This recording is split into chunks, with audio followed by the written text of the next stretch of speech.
What's up, everybody? Welcome back to your favorite New York Jets subscription podcast, Badlands. I'm your host, Joe Caporoso. Saturday AM 12 pack, week 3, Jets Bucs predictions.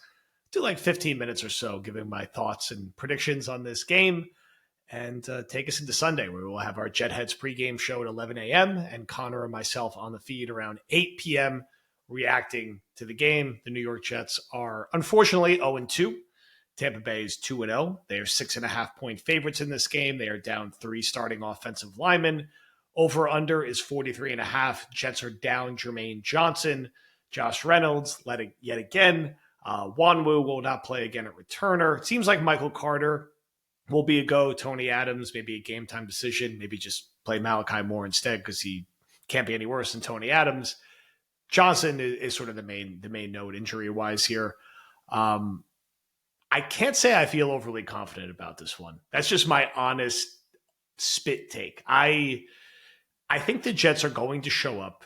I think they are going to be far more competitive than they were against Buffalo. I think their defensive line, Clemens aside, who's going to end up having to play a lot without Jermaine, which is depressing for a million different reasons. I won't get into anymore. Quinnen, Briggs, Phillips, McDonald. I think they'll have some success against the Bucs offense. They'll be a little more game.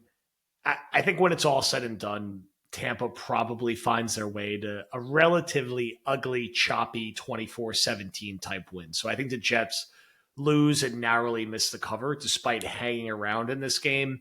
Running the football well, Tyrod having a very standard professional, 205 yards passing, 1 touchdown, no turnovers, runs for 35 yards or 25 yards type game. That's roughly what I expect. Would I be stunned if the Jets found a way to win this game? No. Again, Todd Bowles has really, found a nice post-Jets career, and the Bucs have won a good amount. The him and Baker combo works. That duo is good, like many teams, for a stinker or two every year, and they're banged up right now. And kind of what we said about last week, maybe it happens this week where, Tampa kind of sleepwalks at some points in this game and allows it to be closer than maybe it should be. Tampa, probably a team that's going to win 11 or 12 games this year, certainly more talented than the Jets, even with the injuries.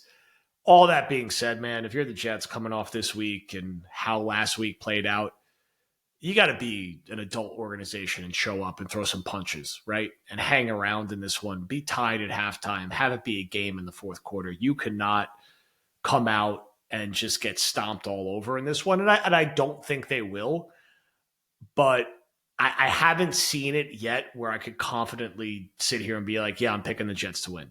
Or, yeah, I'm picking the Jets to cover. I think, 6.5 is probably the right line.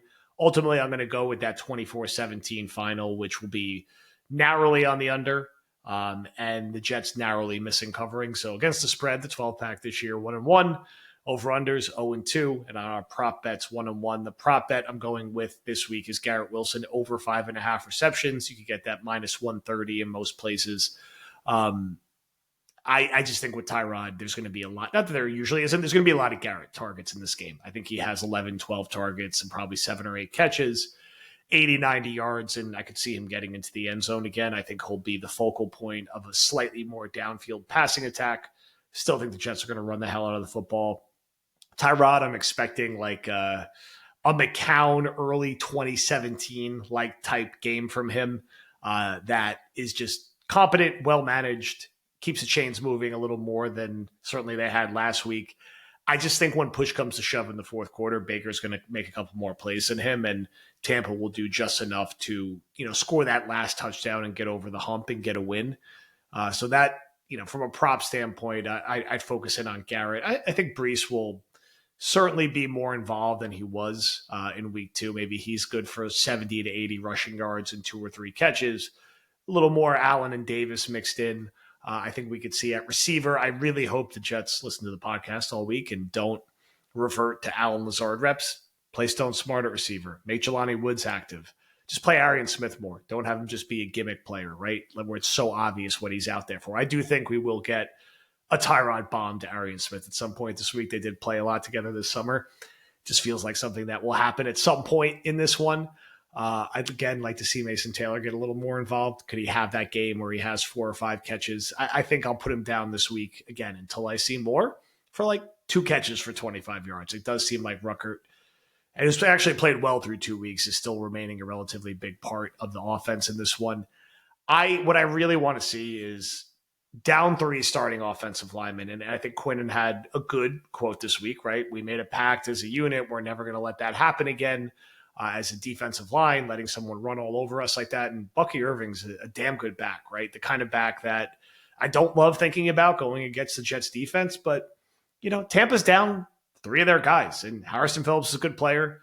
Quinnen Williams is a great player. Jawan Briggs is a pretty good player. Will McDonald is a good player, potentially a great player, depending on the week and the matchup. So, even with the Jermaine injury, man, like, go hit Baker a few times. Slow down the running game a little bit. Make them earn it. Don't just let them come out and rip off the 15, 30-yard chunk plays over and over again. I think reasonable Jet fans could understand the Jets losing this game and even be able to stomach them being 0-3 pending what comes after that. What reasonable fans can't stomach is going out and getting dog walked again and watching the Bucs punk you up and down the field and, a 30-10 repeat of last week. And I don't think that will happen, but the Jets got a lot to prove this week, man. I don't think it's going to boil down to like, we don't expect you to go in there and kick Tampa's ass, a team who's going to be back in the playoffs most likely, but show up, man, have a little fight, give a little, I know this is a hard part of the schedule, these 2 games back to back, but it's a little adversity this week, and it's always interesting to see how teams respond to it. A parallel that's unfortunately kind of stuck in my head that I hope doesn't play out to a T. If you think back to 2021 and Salah's first year, right?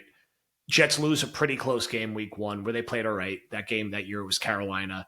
They get embarrassed week 2 at home against a divisional opponent. That was the New England 4 interception Zach Wilson game. And then week 3, they had this sort of like nondescript blowout in Denver where they just shouldn't have even bothered getting off the plane. The game was over right away. I think they lost like 23-0 or 23-3 or something. It was an incredibly like boring, dull. I'm sure you forgot about it if you're a normal human being.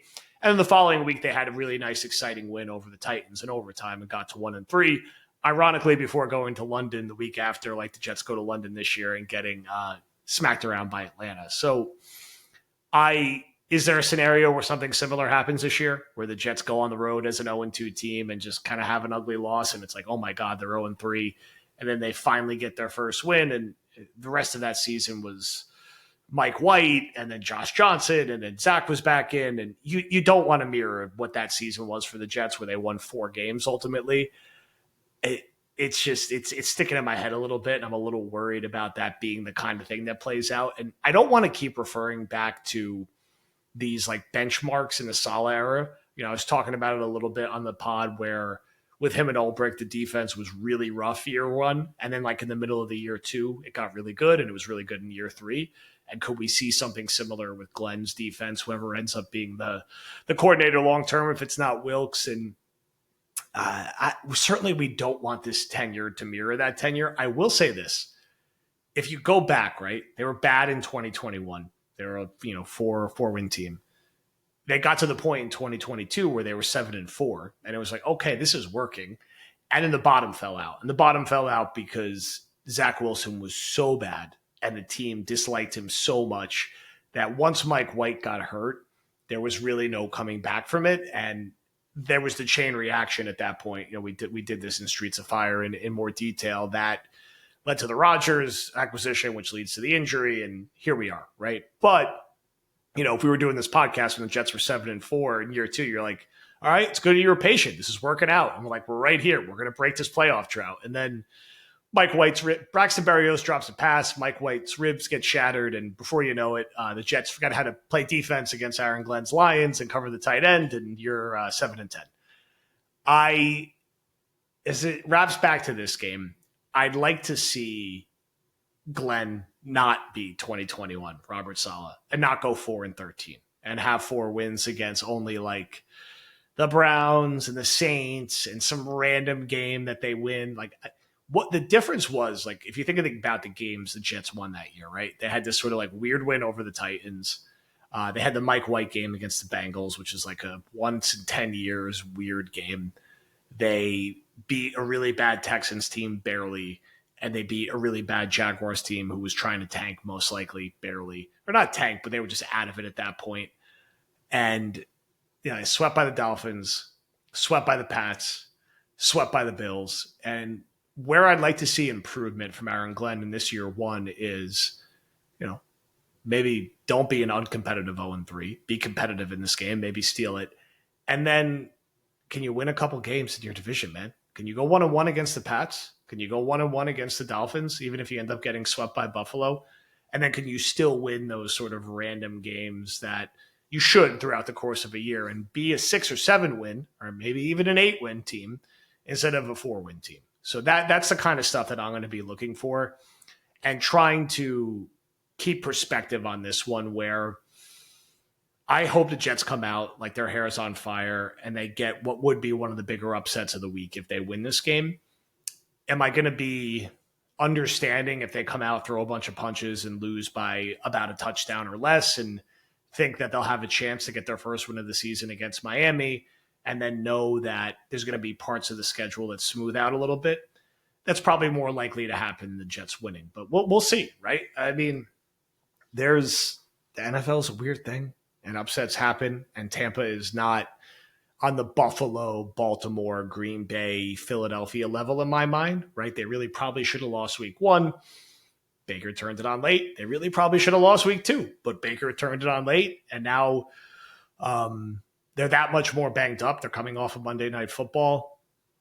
That home environment. There's going to be a lot of Jet fans in the building for a road game. Shout out Dynasty Financial. Our guy Will's down there. We have plenty of other people down there. I think certainly there's plenty of New York transplants in Florida. So that happens with Bucs games, with Dolphins games, with Jaguars games. That's not uncommon, but it's not like the Jets are going into Lambeau or some ridiculous home advantage situation. Buffalo. It's not like that crazy in Tampa, right? Weather's going to be the weather. It shouldn't be anything like insane in any direction. It's not going to be 100 degrees. It's not going to be pouring out, knock on wood, although maybe that is to the Jets' advantage in this one. So let's see, man. I'm really, really interested to see how the Jets come out in this game. Energy-wise, schematically, how does Tyrod look? I think the Jets are going to play this quarterback situation week to week. I think Glenn was fine in his presser today when asked about it, because the reality is if Tyrod comes out and plays really well and the Jets win, he's going to start against Miami.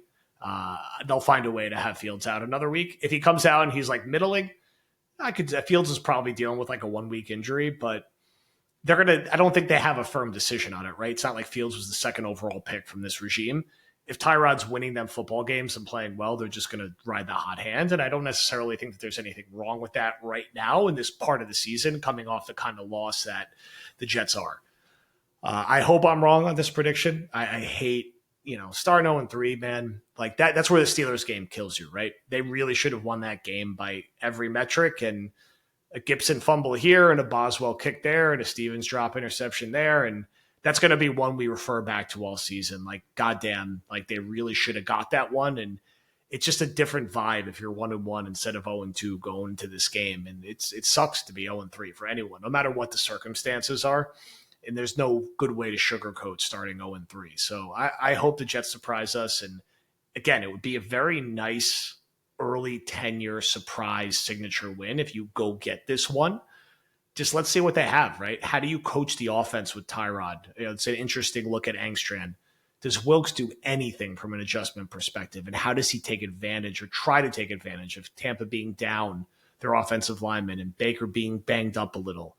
Can Sauce bounce back against Mike Evans and the rest of the Bucs' talented receivers and make a play? The Jets got to force a goddamn turnover. If they're going to win this game, you got to have an interception. You got to force a fumble.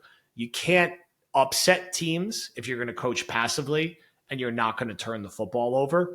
The Jets got to do both those things and get the Bucs in an uneasy situation. That was the problem with the Bills game. Once it gets to 10-0 that fast, the energy of everyone in that building was like, this game's over. And like, let's just run the clock and like it's done, right? You cannot have that happen again. So I will type it out in the description of the podcast. I will close with my final prediction of the Bucs 24, the Jets 17. Garrett Wilson over 5.5 receptions. I also like Tyrod over 199.5 passing yards. I think he'll beat that, even if some of it ends up being like late in the game. Those are the two that I'm leaning towards. I think we'll get a good Quinning game. I think we'll get a good Will McDonald game. And I think the Jets will be in it and throw some punches, but I think ultimately I'm not going to pick the Jets to win until I see them win in this kind of spot. So thank you everyone for listening. Make sure you tune back in tomorrow, pregame show at 11. One more thank you to Dynasty for sending our lovely fans who came out to the live show to this game, for sending Will down to the game, which is awesome. And man, like it'd be nice to do post-game party instead of post-game therapy, right? After this week of press conference chatter and this and that. So prove me wrong, Jets. Go get a win. Go get an upset early season win. It's been too long since we've had one of those. Thank you everyone for listening, and we'll talk to you soon.